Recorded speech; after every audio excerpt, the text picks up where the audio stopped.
बिस्मिल्लाहिर्रहमानिर्रहीम। अस्सलाम वालेकुम डियर स्टूडेंट। तो डियर स्टूडेंट, फर्स्ट ईयर के कंप्लीट सेशन के बाद आज से हम आगाज़ करने जा रहे हैं अपने सेकंड ईयर के न्यू सेशन का। तो चलिए स्टार्ट करते हैं। तो डियर स्टूडेंट, हमारे पास जो फर्स्ट ईयर थी वो कंसिस्ट करती थी सिंपल मैकेनिक्स के ऊपर, और उस मैकेनिक्स की जो बेसिक प्रॉपर्टी थी वो हमारे पास क्या थी, वो मैथ थी। अब डियर स्टूडेंट, जो हमारे पास सेकंड ईयर है ये सारी की सारी कंसिस्ट करती है किसके ऊपर, इलेक्ट्रोमैग्नेटिज्म के ऊपर। और इस इलेक्ट्रोमैग्नेटिज्म की हमारे पास जो बेसिक प्रॉपर्टी है वो क्या है, चार्ज। तो ये सबसे पहले हम डिस्कस करते हैं इलेक्ट्रोमैग्नेटिज्म को, और उसके बाद चार्ज को, और उसके बाद हम स्टार्ट करेंगे अपने चैप्टर नंबर 12 इलेक्ट्रोस्टैटिक्स से। तो चलिए स्टार्ट करते हैं। डियर स्टूडेंट, हमारे पास है इलेक्ट्रोमैग्नेटिज्म। जैसे कि नाम से ही जाहिर है, इलेक्ट्रोमैग्नेटिज्म। इलेक्ट्रो का मतलब होता है इलेक्ट्रिसिटी, और मैग्नेटिज्म हमारे पास एक फिनोमेना का नाम है। अब दरअसल डियर स्टूडेंट, ये दोनों फिनोमेना का नाम है, इलेक्ट्रो भी और मैग्नेटिज्म भी। अब ये दोनों फिनोमेना किसकी वजह से प्रोड्यूस होते हैं, ये दोनों फिनोमेना प्रोड्यूस होते हैं चार्ज की वजह से।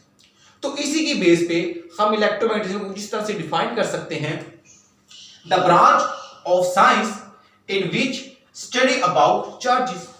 कि हमारे पास इलेक्ट्रोमैग्नेटिज्म ये साइंस की वो ब्रांच है जिसमें हम क्या करते हैं, चार्ज को स्टडी करते हैं।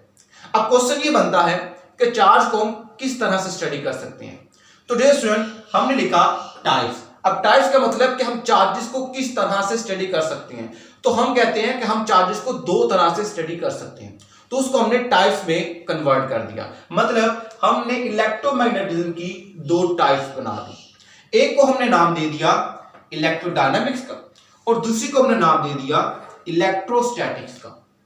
अब इलेक्ट्रोडायनामिक्स के अंदर जो हम ये चैप्टर, जो आर्टिकल हम डिस्कस करेंगे आगे सेकंड ईयर के अंदर, उसमें हमारे पास है ईएमएफ, मैग्नेटिज्म एंड करंट, और भी होंगे, ये मैंने जस्ट एग्जांपल के लिए आपके सामने लिखे हैं। और इलेक्ट्रोस्टैटिक्स में जो हम आर्टिकल डिस्कस करने जा रहे हैं वो हमारे पास होंगे Gauss's law, capacitor and electric chapter article, और भी बहुत ज्यादा होंगे, ये मैंने जस्ट एग्जांपल के लिए लिखे हैं। आप इस तरह से समझ सकते हैं कि हमारी सेकंड ईयर की बुक है वो आधी कंसिस्ट करती है इलेक्ट्रोडायनामिक्स के ऊपर, और आधी कंसिस्ट करती है इलेक्ट्रोस्टैटिक्स के ऊपर। तो आइए अब इनको डिफाइन भी कर देते हैं। तो सबसे पहले हमने डिफाइन किया इलेक्ट्रोडायनामिक्स को। तो डियर स्टूडेंट, इलेक्ट्रो का मतलब होता है चार्ज, और डायनामिक्स का मतलब होता है मोशन। तो जैसे कि नाम से ही जाहिर है, चार्ज इज इन मोशन। तो डिफाइन करते हैं, a branch in which study about charges when it is in state of rest. कि हमारे पास इलेक्ट्रोडायनामिक्स क्या है, sorry, in state of motion. तो जैसे कि डेफिनेशन से जाहिर है कि हमारे पास इलेक्ट्रोडायनामिक्स क्या है, ये इलेक्ट्रोमैग्नेटिज्म की वो ब्रांच है जिसमें हम चार्जेस को स्टडी तो करते हैं, कब, जब वो किस स्टेट में होते हैं, इन स्टेट ऑफ मोशन। मतलब जब वो हरकत की हालत में होते हैं, जब वो मूव कर रहे होते हैं। अब नेक्स्ट ब्रांच जिसमें हमारे पास क्या है, इलेक्ट्रोस्टैटिक्स। इलेक्ट्रोस्टैटिक्स, तो जैसे कि नाम से ही जाहिर है, इलेक्ट्रो का मतलब क्या होता है, चार्ज, और स्टैटिक का मतलब क्या होता है, रेस्ट। तो फिर इसका मतलब हम इसको डिफाइन कर सकते हैं, a branch in which we study about charges when they are at rest. कि हमारे पास इलेक्ट्रोस्टैटिक, इलेक्ट्रोमैग्नेटिज्म की वो ब्रांच है डियर स्टूडेंट जिसमें हम क्या करते हैं, चार्जेस को स्टडी तो करते हैं, लेकिन कब, जो वो क्या होते हैं, वो रेस्ट की हालत में होते हैं। अब हमें पता चल गया कि हम चार्जेस को दो तरह से स्टडी कर सकते हैं। नंबर वन, जब वो क्या होते हैं, रेस्ट में होते हैं, एंड नंबर टू, जब वो किस हालत में होते हैं, इन स्टेट ऑफ मोशन में होते हैं। अब डियर स्टूडेंट, हमारा चैप्टर 12 है वो कंसिस्ट करता है इलेक्ट्रोस्टैटिक्स के ऊपर। अब उस तरफ जाने से पहले हम ये देख चुके हैं कि हमारे पास जो बेसिक प्रॉपर्टी इलेक्ट्रोमैग्नेटिज्म की वो क्या है, चार्ज। हमने इन दोनों डेफिनेशंस के अंदर देखा कि हम चार्ज को ही डिस्कस कर रहे हैं, तो क्यों ना सबसे पहले चार्ज के बारे में जाना जाए कि चार्ज है क्या एक्चुअल में। तो चलिए देखते हैं। तो मैंने यहां पे एक नोट लिख दिया है, charge is basic property of electromagnetism. कि चार्ज हमारे पास क्या है, एक बेसिक, एक बुनियादी क्या हमारे पास प्रॉपर्टी है, किसकी, इलेक्ट्रोमैग्नेटिज्म की। तो आइए अब सबसे पहले डिस्कस करते हैं चार्ज को, कि व्हाट इज चार्ज, चार्ज क्या होता है, क्लियर। तो सबसे पहले इसको मैंने डिफाइन भी कर दिया है कि it is the fundamental property of subatomic particle that they attract और रिपेल ईच अदर। मैंने लिखा डियर स्टूडेंट कि ये हमारे पास क्या है, एक फंडामेंटल, एक बेसिक, एक बुनियादी हमारे पास क्या है, प्रॉपर्टी है। किसकी? हमने लिखा सब एटॉमिक पार्टिकल्स की। फंडामेंटल प्रॉपर्टी है हमारे पास किसकी? सब एटॉमिक पार्टिकल्स की। अब ये सब एटॉमिक पार्टिकल्स क्या करते हैं, एक दूसरे को अट्रैक्ट भी करते हैं और एक दूसरे को रिपेल भी करते हैं। अब इस डेफिनेशन को समझने के लिए और चार्ज के कंसेप्ट को समझने के लिए हमारे लिए जरूरी है कि हम सबसे पहले एटम के स्ट्रक्चर को समझें कि व्हाट इज एटम, एटम क्या है। तो डियर स्टूडेंट आपने पढ़ा होगा एटम हमारे पास क्या है, मादे का वो छोटे से छोटा जर्रा है जिसे हम मजीद डिवाइड नहीं कर सकते, जो हमारे पास क्या है, इनडिविजिबल है। तो चलिए देखते हैं बरा। तो डियर स्टूडेंट आपकी डायग्राम नजर आ रही होगी, ये मैंने एक एटम का स्ट्रक्चर क्रिएट किया। अब आपको नजर आ रहा है कि इसके सेंटर के अंदर क्या हमारे पास एक न्यूक्लियस है और उस न्यूक्लियस के अंदर हमारे पास क्या है, प्रोटॉन प्लस न्यूट्रॉन। और आपको ये भी पता है कि इसके सर्कल में क्या रिवॉल्व करते हैं, इलेक्ट्रॉन्स रिवॉल्व करते हैं। क्लियर? अब डियर स्टूडेंट हमने यहां पे क्या बोला है, फंडामेंटल प्रॉपर्टी किसकी, सब एटॉमिक पार्टिकल्स की। अब डियर स्टूडेंट ये जो चार्ज प्रोड्यूस होना है, स्टार्टिंग में कंसीडर किया जाता था कि आया कि ये प्रॉपर्टी एटम्स की हो सकती है, लेकिन जैसे जैसे साइंस एडवांस होती गई हमने क्या किया, एटम को मजीद डिवाइड कर दिया उसके पार्टिकल्स के अंदर। तो हमें पता चला कि ये जो प्रॉपर्टी है अट्रैक्शन की या फिर रिपल्शन की, ये एटम की नहीं है बल्कि उसके अंदर मौजूद सब एटॉमिक पार्टिकल्स की ये क्या है, प्रॉपर्टीज है। अब वो सब एटॉमिक पार्टिकल्स कौन सी हमारे पास, तो डियर स्टूडेंट वो सब एटॉमिक पार्टिकल्स हमारे पास है प्रोटॉन प्लस इलेक्ट्रॉन। न्यूट्रॉन के ऊपर कोई चार्ज हमारे पास नहीं होता। क्लियर? तो यहां पे मैंने लिख भी दिया कि हमारे पास टाइप के चार्जेस की टाइप कितनी तरह की होती है, हमारे पास कितनी तरह का चार्ज होता है। तो हमने यहां पे लिख दिया हमारे पास दो तरह का चार्ज होता है, positive charge and negative charge. Positive charge किसके ऊपर होता है, प्रोटॉन के ऊपर होता है। नेगेटिव चार्ज किसके ऊपर होता है, इलेक्ट्रॉन के ऊपर होता है।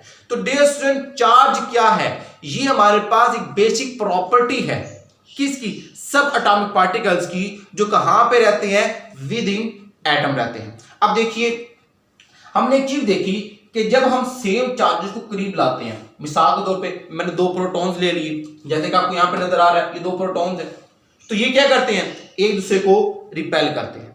सिमिलरली मैंने क्या लिया, दो इलेक्ट्रॉन्स को ले लिया। अब ये दोनों इलेक्ट्रॉन्स क्या करते थे, ये भी एक दूसरे को क्या कर रहे थे, रिपेल कर रहे थे। तो हमें एक आइडिया हो गया कि हमारे पास जो सेम चार्जेस हैं ये दूसरे क्या करते हैं, रिपेल करते हैं। अब डियर स्टूडेंट इस रिपल्शन का और इस अट्रैक्शन का जो कांसेप्ट था, हमारे पास एक साइंटिस्ट थे, अमेरिकन साइंटिस्ट थे बेंजामिन फ्रैंकलिन, उन्होंने क्या किया था, इस चीज का कांसेप्ट हमें दिया था। और सबसे पहले इन चार्जेस के ऊपर जो चार्ज का साइन है कि ये हमारे पास पॉजिटिव और ये हमारे पास नेगेटिव है, ये भी हमारे पास साइंटिस्ट जिनका नाम बेंजामिन फ्रैंकलिन था, उन्होंने डिसाइड किया था। और मजे की बात अगर मैं आपको ये बताऊं तो ये उन्होंने बाय चांस बोला था, अब्रप्टली ऐसे ही बोल दिया था। अब उन्हें नहीं पता था कि ये इलेक्ट्रॉन वाकई इलेक्ट्रॉन है या ये प्रोटॉन वाकई प्रोटॉन है। उन्होंने बाय द वे ऐसे ही बोल दिया था कि इसका नाम प्रोटॉन, इसके ऊपर पॉजिटिव चार्ज और इसके ऊपर हमारे पास नेगेटिव चार्ज। अब उनके इसी कंसेप्ट की वजह से इलेक्ट्रॉन को नेगेटिव चार्ज देने की वजह से और प्रोटॉन को पॉजिटिव चार्ज देने की वजह से हमारे पास आगे इलेक्ट्रिसिटी का जो कंसेप्ट है वो बच्चों के लिए थोड़ा सा डिफिकल्ट हो जाता है। तो मैं कोशिश करूंगा ताकि आपको अच्छे से समझा सकूं, इजी वे में समझा सकूं। तो डियर स्टूडेंट अब आप देख सकते हैं कि अगर मैंने क्या किया, पॉजिटिव और नेगेटिव चार्जेस ले लिए, दो अपोजिट चार्जेस लिए, तो आपको नजर आ रहा है कि ये दोनों क्या करते हैं, एक दूसरे को अट्रैक्ट करते हैं। ये भी हमें किसने बताया था, बेंजामिन फ्रैंकलिन ने बताया था। अब हम डिस्कस कर चुके हैं, थोड़ा सा हमें आइडिया हो चुका है कि चार्ज एक्चुअल में हमारे पास क्या है। ये हमारे पास क्या है, बेसिक प्रॉपर्टी है किसकी, सब एटॉमिक पार्टिकल्स की। नंबर 2 हमने डिस्कस किया कि हमारे पास चार्जेस की 2 टाइप्स हैं, पॉजिटिव एंड नेगेटिव। और नंबर 3 पे हमने डिस्कस किया कि हमारे पास जो सेम चार्जेस हैं ये क्या करते हैं, ये एक दूसरे को रिपेल करते हैं। और हमारे पास जो ऑपोजिट चार्जेस हैं ये क्या करते हैं, ये एक दूसरे को अट्रैक्ट करते हैं। आप ये भी कह सकते हो कि मैंने एक तरह से इनकी ये पहली प्रॉपर्टी डिस्कस कर दी। अब मैं कोशिश करता हूं कि आपके सामने इनकी एक दो प्रॉपर्टी डिस्कस करूं। तो चलिए मूव करते हैं इनकी प्रॉपर्टीज की तरफ। जी तो डियर स्टूडेंट्स अब हम कुछ प्रॉपर्टी डिस्कस करने जा रहे हैं।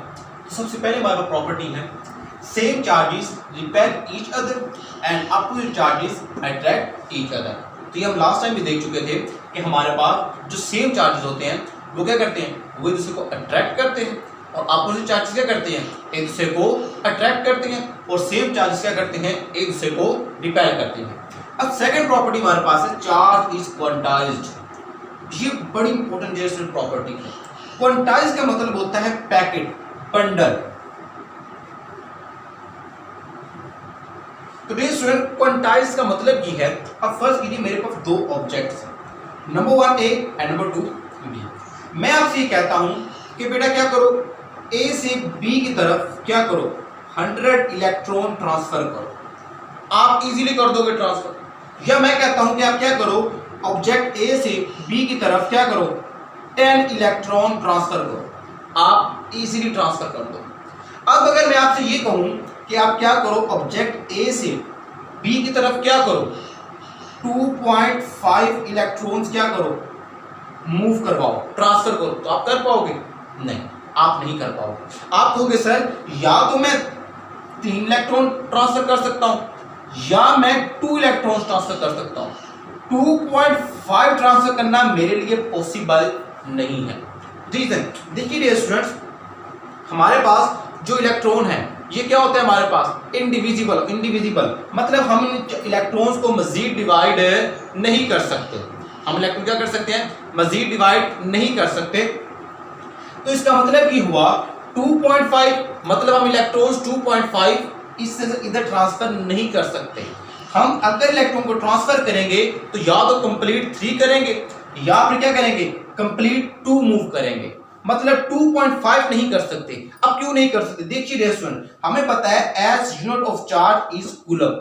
हमें पता है कि हमारे पास जो चार्ज यूनिट वो क्या होता है, कूलम, और एक इलेक्ट्रॉन के ऊपर कितना चार्ज होता है, 1.6 मल्टीप्लाई बाय 10⁻⁻19 कूलम चार्ज होता है।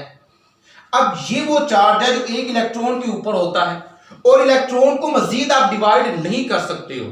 तो डियर स्टूडेंट, यही रीजन है कि आप 2.5 चार्जेस इधर से उधर मूव नहीं करवा सकते। अगर आपने ए से बी की तरफ चार्ज को शिफ्ट करवाना है तो आपको कंप्लीट चार्जेस को मूव करवाना पड़ेगा। इसलिए हम बोलते हैं कि चार्जेस हमारे पास क्या है, क्वांटाइज्ड है, पैकेट्स की फॉर्म में है। मतलब आपने अगर शिफ्टिंग करवानी है तो एक इलेक्ट्रॉन अगर इधर से इधर जाएगा तो कंप्लीट जाएगा। हाफ इलेक्ट्रॉन इधर से इधर मूव नहीं कर सकता। क्यों? क्योंकि हम बता चुके हैं कि एक इलेक्ट्रॉन के ऊपर इतना चार्ज होता है, और ये क्या है, ये इंडिविजिबल है, इसे मजीद आप डिवाइड नहीं कर सकते हो। क्लियर? अब थर्ड प्रॉपर्टी हमारे पास है चार्ज इज कंजर्व, कि चार्ज हमारे पास क्या रहता है, कंजर्व रहता है। मतलब we can't destroy and produce electrons, कि डियर स्टूडेंट, ना तो हम क्या कर सकते हैं, इलेक्ट्रॉन्स को प्रोड्यूस कर सकते हैं, मींस एटम्स को, इलेक्ट्रॉन्स को, प्रोटॉन्स को, न्यूट्रॉन्स को। आप सिंपली ये कह सकते हो कि मैटर को, कि हम ना तो मैटर को क्या कर सकते हैं, प्रोड्यूस कर सकते हैं, और ना ही डिस्ट्रॉय कर सकते हैं। क्योंकि अगर हम ऐसा कर पाएंगे तो ये क्या होगा, ये अगेंस्ट होगा law of conservation of matter के। तो इसका मतलब ये है कि हमारे पास जो चार्जेस होते हैं क्या होते हैं, ये कंजर्व रहते हैं, ये डिस्ट्रॉय या प्रोड्यूस नहीं हो सकते। तो डियर स्टूडेंट, ये हमारे पास क्या थी, चार्जेस की प्रॉपर्टी। तो होपफुली डियर स्टूडेंट आपको इस लेक्चर की कुछ समझ आई होगी। मैंने कोशिश की कि आपको चार्ज के कंसेप्ट अच्छे से क्लियर करवा सकूं एक आसान वे में, और मैंने ये भी कोशिश की कि मैं इंटर लेवल तक रहते हुए आपके चार्ज के कंसेप्ट को क्या कर सकूं, क्लियर कर सकूं। होपफुली आपको इस वीडियो की समझ आई होगी। बहुत शुक्रिया। अल्लाह ने